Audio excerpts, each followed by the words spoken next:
All right, today's an exciting day for us. We're working on the micro plot here.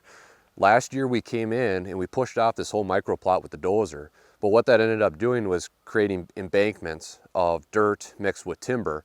And I truly believe in what we're finding out is that deer avoid areas where we have barriers or where we have timber that's stacked up and piled up. I think it's an ambush spot for predators, and I think the deer are heavily avoiding that area. So today we're coming in with the big machine. It's got the grapple bucket on it, and we're going to move those and push them off. We're going to create the plot so that it has a nice opening around the plot. The deer can see in, they can see out, they can feel safe while they're in here. And I think that's critical and very important when you're creating small micro plots in the woods like this. If you have tree timber on one side and the other, all you're doing is creating a gauntlet for predators. I actually seen one plot that was created not too far from here where there's timber on one side and the other, and there isn't even a deer track in there. I don't think they feel safe. They can't get out. If they get in there, the wolves can trap them and they can come in and they can get right on them. The other thing that we're going to do is we're going to take that grapple bucket and we're going to root rake this plot.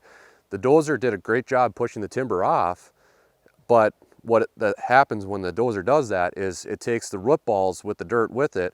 We're going to try to recover some dirt with the grapple bucket and the machine here, but we're also going to root rake the remaining roots that are left in the plot, clean up the plot, come back. We're going to seed in rye mixed in with clover, so we're going to use rye as a cover crop. We're kind of beginning of June here, so it's a little early, but we do have nice moisture coming up next week, and you can plant clover anytime. It's not a springtime planting, it's not a fall time planting. You just need moisture. So we're going to come back and we're going to seed with clover, cover crop with rye, cultipack that in with the wheeler and the cultipacker, and we should have a beautiful plot going into fall of clover. We'll mow the rye, kill it off, and we might actually overseed with some rye during that time period to get that nice lush green forage for them going into the fall. And then that rye the following year during the spring will come up, conserve the soil, prevent erosion, but also provide green forage before any other type of forage appears in the woods or fields. That rye is going to provide that first green forage, which is critical for deer coming out of winter time. They're coming out of the rut, they're coming out of winter, they're starved. All they've been feeding on is woody browse, and they have that first green up. That's such critical to get them on the right track to a healthier herd in the summer and then that fall. All right, we're kind of hitting the midway point here. Tony's doing a hell of a job operating. He picked up all the brush, and I don't know if you could see in the earlier video, but this brush pile was about chest height beforehand, and now we're down to dang near ground level. And we had a nice brush line along here that we had to get rid of. That brush pile is now back behind us. Tony's going to come back now and clean this all up. We actually extended our food plot by doing this, but again, the biggest takeaway is we have a heavy wolf problem up here. You can't put these brush piles next to your food plots and expect deer to hit them like you would down central Wisconsin where there isn't a wolf issue. Up here, critical. Wolves, don't put your brush piles next to your food plots. Can't stress that enough. All right, as you guys can see, we had a beautiful plot of rye, chicory, and clover, and we demolished that, but sometimes you have to break a few eggs to make an omelet.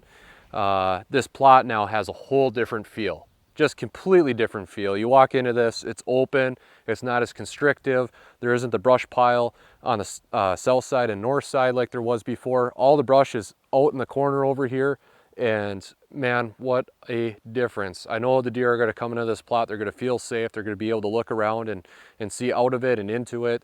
And I truly believe up in wolf country, northern Wisconsin, or whatever wolf country you're in, this is what's going to make a huge difference. I always see people knock in a plot in northern Wisconsin with a dozer and then they say, oh, it doesn't work. Well, of course there's soil amendments and stuff you have to worry about, but I truly believe that those brush piles become ambush points for the wolves when the deer walk into them. It's a high traffic area, brings a lot of deer scent in, and the wolves key in on that.